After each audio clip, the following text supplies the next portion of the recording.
V-Day and another comic's on the phone, or on the stage, so women are gonna scatter out. So.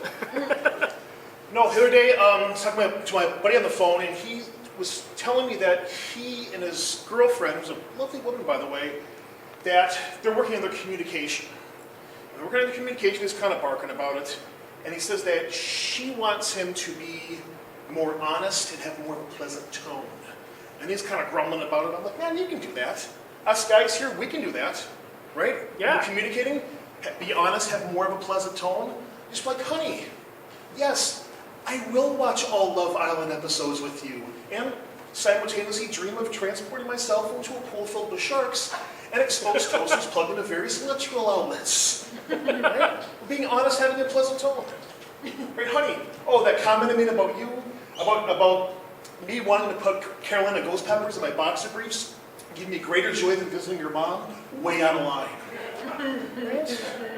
And this is for all the guys, for the fellas in the audience. This is a freebie. This is from me to you. This is on the house. You have to have a softening statement, right? You need to have something in your communication repertoire like, you're right. Right, honey, you're right. Right? Because we need to be honest. We need to have more of a pleasant tone. And we have to have a softening statement. So you got to be like, honey, you're right. You're right.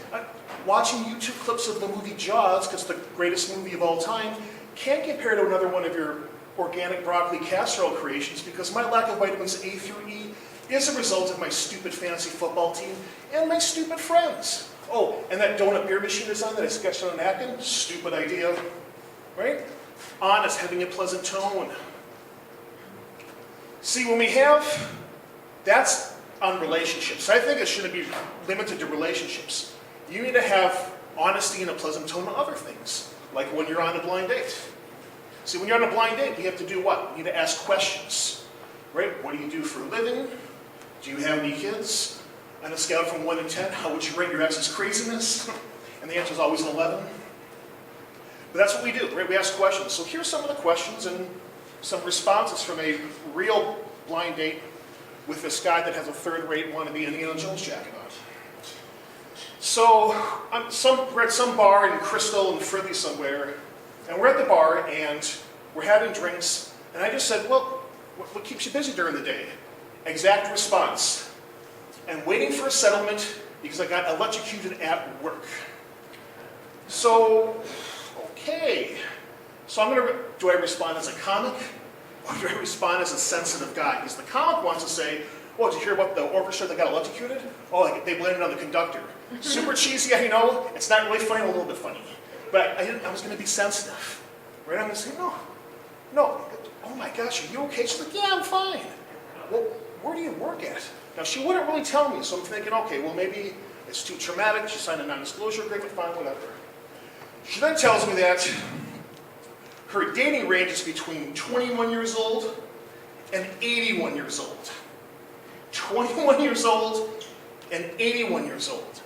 I don't know if any of you have dreamt about being 82, but that was the time to do it. Let me just give you, hey, let me just pause for a second and give you a visual or an illustration of how the night was going. You know when you're watching the Wizard of Oz and Dorothy's house lands on the Wicked Witch of the East, and you envy the Wicked Witch of the East? And that's what it was like. I'm at the bar, sitting at the bar looking up, waiting for a house, just like, I was so desperate I would have taken a doghouse, just looking up. Mangled shed, bring it on. But I was being sensitive, right? And I was having a pleasant tone. I was also continuing to order the strongest drink known to mankind, right? But I'm going to do that.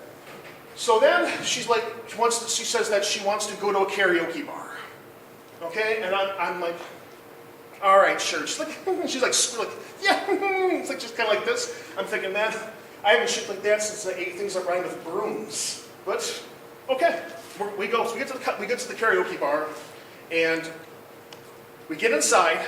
Look around. There's people doing karaoke. It's a pretty good crowd. And I'm looking around. And I'm going, where's my date?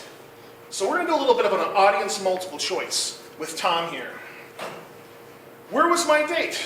Is it A, she was outside talking to an 81-year-old hunk of a guy?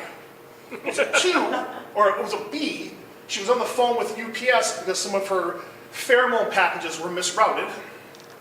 Was it C, she was already inside, but she was freshening up in the bathroom? Or D, she was outside doing falsetto warm-ups before her karaoke performance? The answer? That's right, none of the above. It was letter E. I go outside and find that my car was upgraded from a non-smoker's lounge to a smoking lounge, and my back seat was upgraded from a back seat to a prostitution couch. So, if anybody has a used car they want to sell, I'm on the market for it. Thanks, folks. We'll see you.